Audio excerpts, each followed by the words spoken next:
In this video, I'm going to talk about the union of sets, and we're going to focus on either two sets or three sets at most. And so say, for example, you want to find the union of sets A and B. The way you would write that would be A, and then the union symbol looks like the letter U, and then B.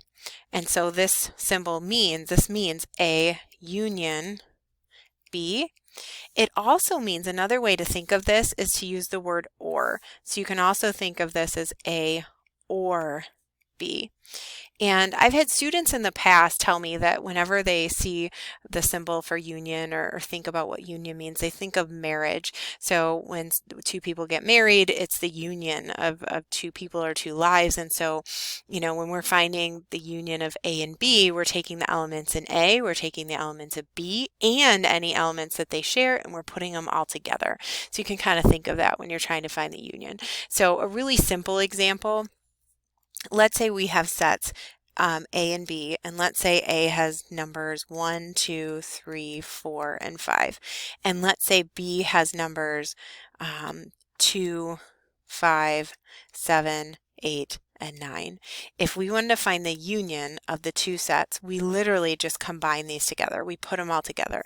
So I like to start with the first set, A, and I just start going through those elements. So I list out 1, I list out 2, I list out 3, I list out 4, I list out 5, and then I go through B and I write these all down too, with the exception of if there's an element that B has that A does too, like the number 2, I don't have to write it down again. So 2 and 5, I don't need to write down since those are already listed, and then I write down a 7, an 8, and a 9. So all together, I should have every single number that's listed in A and B. Without any repeats. And so let's look at the diagram, what this would look like if we needed to shade visually where the union is. So if we have a Venn diagram with two sets, so we'll call these A and B, the union would be it would be what they have in common. It would also be what's in A, and it would also be what's in B. And so we basically shade all of this. So this represents A union B.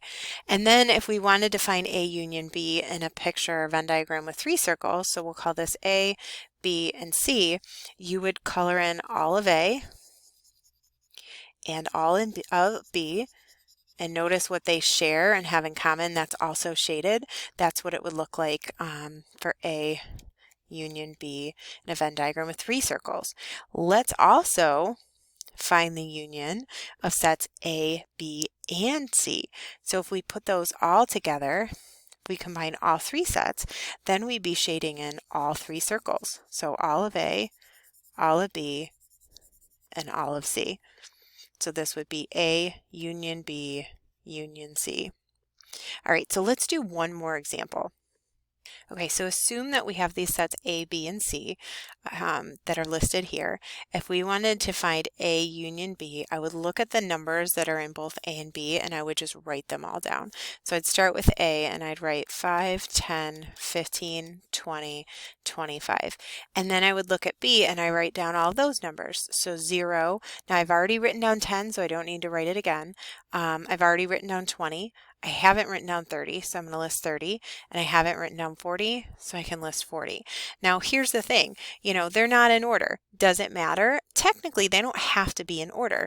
If it bothers you, I know with me, sometimes it bothers me, I like writing them in order, so you can go ahead and reorder them at the end if you want. So I could just put the 0 in front.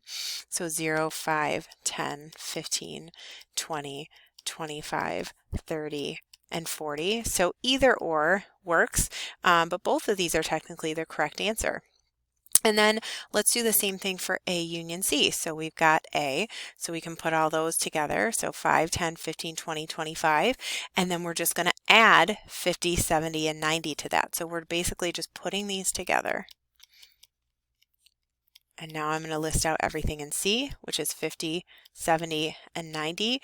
And then with this example, I don't have to reorder if I prefer them in order because they already are in order.